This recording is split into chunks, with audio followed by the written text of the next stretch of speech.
noite, Sarai Turim, boa tarde aos meus amigos internautas, judeus, hebreus, israelitas ou simpatizantes do judaísmo. Mais uma vez vou ler o livro A Outra Face 2, do professor João Alves Corrêa. Título da lição, Jesus e a lavagem das mãos. No judaísmo, há e sempre houve uma preocupação bastante peculiar quanto à higiene geral e à pureza do corpo.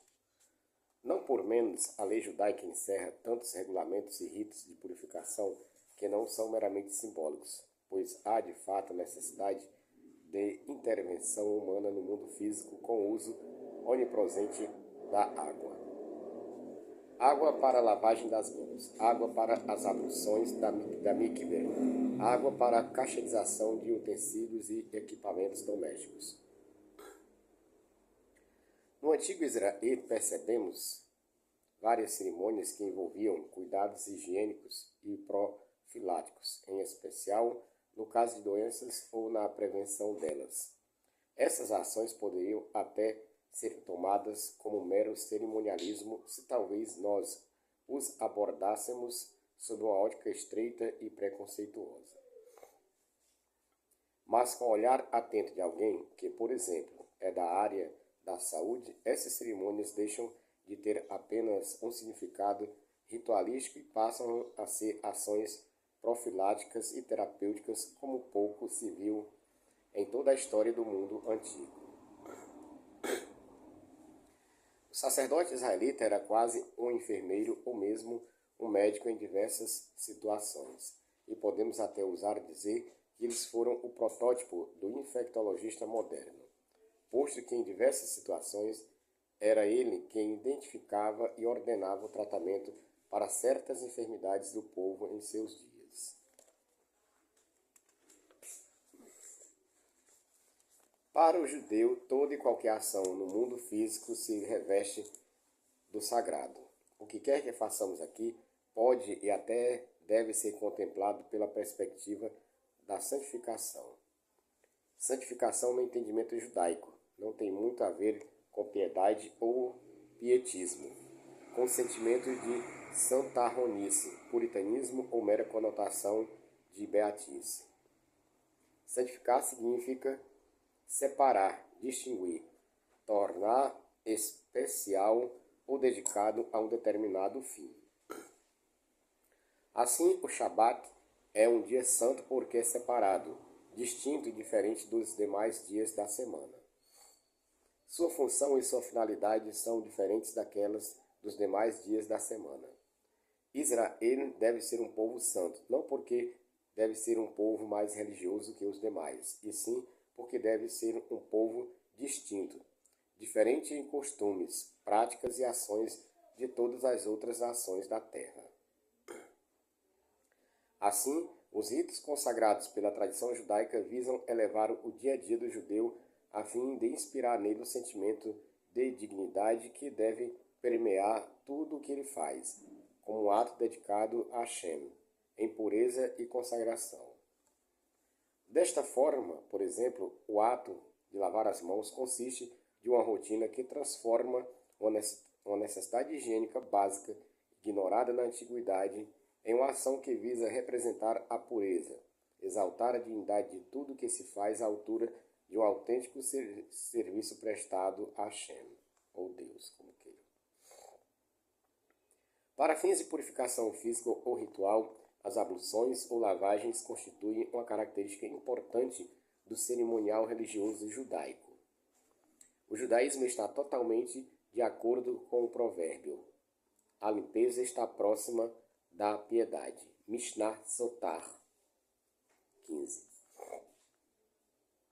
E de fato vai até além disso, pois sustenta praticamente que a limpeza é a própria piedade. Existem 3 tipos de abluções reconhecidas na lei bíblica e rabínica. 1. Lavagem das mãos. 2. Lavagem das mãos e pés. E 3. Imersão de todo o corpo em água. A lavagem ritual das mãos não é explicitamente prescrita pela Bíblia, mas é inferida pelos rabinos. Rolim 106a. A partir da passagem de Levítico 15:11, onde afirma-se que se uma pessoa afligida por algum tipo de impureza não lavou ou banhou as suas mãos em água, seu toque contamina. Já a passagem de Salmo 26, verso 6, onde lemos: Lavarei as minhas mãos com pureza, e assim rodearei o teu altar, ó Eterno. Também garante a inferência de que a ablução das mãos é necessária antes de realizar qualquer ato sagrado. Esta forma particular de ablução é a que sobreviveu mais completamente e é a mais praticada pelos judeus. Antes de qualquer refeição, da qual o pão faça parte, as mãos devem ser lavadas solenemente e a bênção apropriada recitada. Antes da oração, também, as mãos devem ser lavadas. Também após qualquer função corporal impura ou após contato com um objeto impuro. Os preceitos relativos à realização do ritual de lavagem das mãos estão contidos no Código Rabínico Shulchan Aruch, Orai Ha'im, parágrafos 117 a 165. As principais regras são as seguintes. A água deve estar em estado de pureza natural, não descolorida ou contaminada pela mistura de qualquer substância estranha. Não deve ter sido usado anteriormente para qualquer fim e deve ser derramado por ação humana, não sendo suficiente o mero fluxo natural de água. A atitude de Jesus. Em Marcos 7, versículo 5, lemos: E ajuntaram-se a ele os fariseus e alguns dos escribas que tinham vindo de Jerusalém, ou Jerusalém. E vendo que algum dos seus discípulos comia o pão com as mãos impuras, isto é, por lavar, os repreendiam. Porque os fariseus e todos os judeus, conservando a tradição dos antigos, não comem sem lavar as mãos muitas vezes. E quando voltam do mercado, se não se lavarem, não comem. E muitas outras coisas há que receberam para observar, como lavar os copos e os jarros e os vasos de metal e as camas.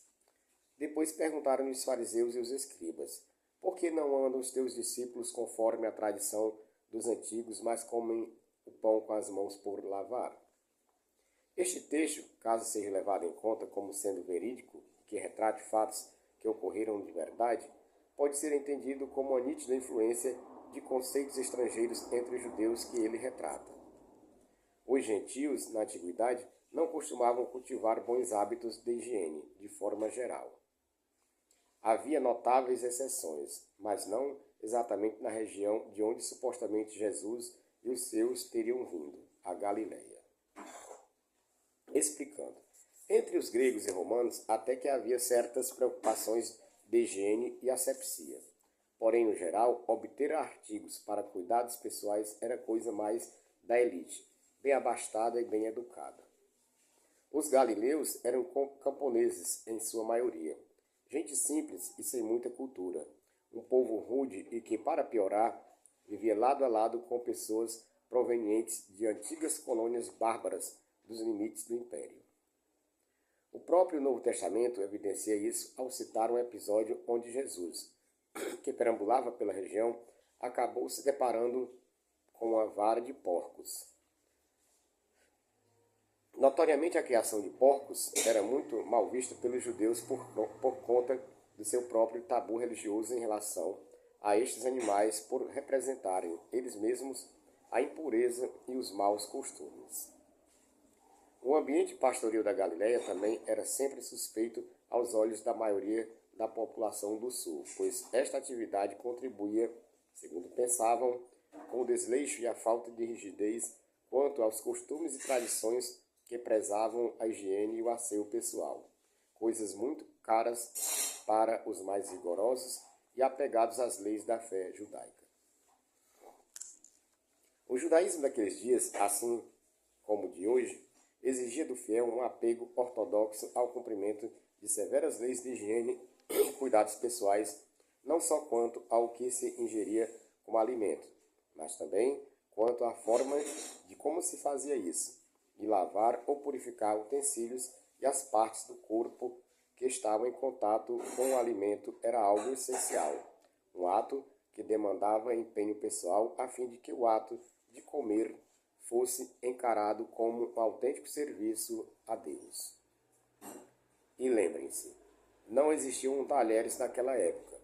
As pessoas costumavam comer com as mãos ou, no máximo, usando um pedaço de pão, como o nosso garfo ou colher de hoje. E é por esta exata razão que o pão era presença constante nas refeições daqueles dias. Como um povo orientado pela lei divina, que demandava e ainda demanda do seu uso aderente uma constante vigília sobre os valores da pureza e da integridade. Comer sem lavar as mãos era um ato extremamente profano e desafiador desses valores e princípios. Princípios esses que, aliás, foram mais tarde ratificados e confirmados pela ciência como saudáveis e imprescindíveis para a manutenção da saúde pessoal e do coletivo.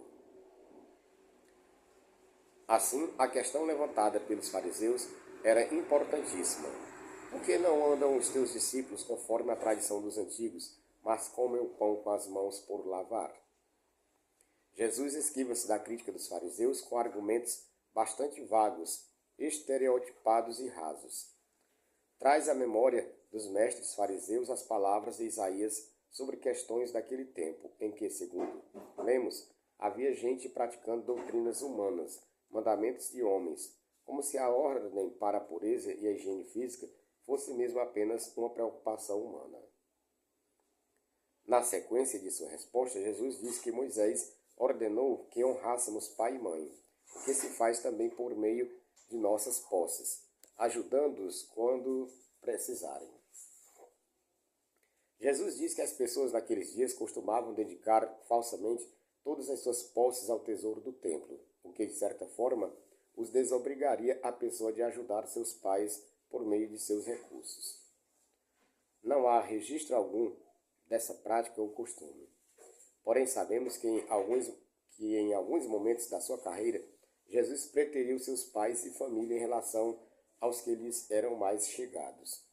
Chegou até mesmo ao ponto de dizer que para que alguém fosse seu discípulo, deveria, antes de mais nada, aborrecer, isto é, no mínimo, deixar de lado até mesmo seu pai e sua mãe. Seus próprios discípulos, aliás, confirmaram que fizeram exatamente isso. Desta forma, há uma nítida contradição no discurso de Jesus e ele, mais uma vez, com a finalidade de insurgir-se contra uma prática bíblica, percorre um longo caminho. Aparentemente, para ele, comer com as mãos sem lavar, mesmo na época em que se tomava o alimento com as próprias mãos, não contaminava e nem podia deixar uma pessoa doente. Afinal, o que mais importava, nesse caso, era manter-se com a aparência de um grande e sábio mestre, com tiradas absurdamente contraditórias que eram aplaudidas por uma população ignorante que amava ver seus costumes anti-higiênicos e repulsivos serem aprovados e elogiados. Por hoje é só. Até uma próxima ocasião, até o próximo estudo.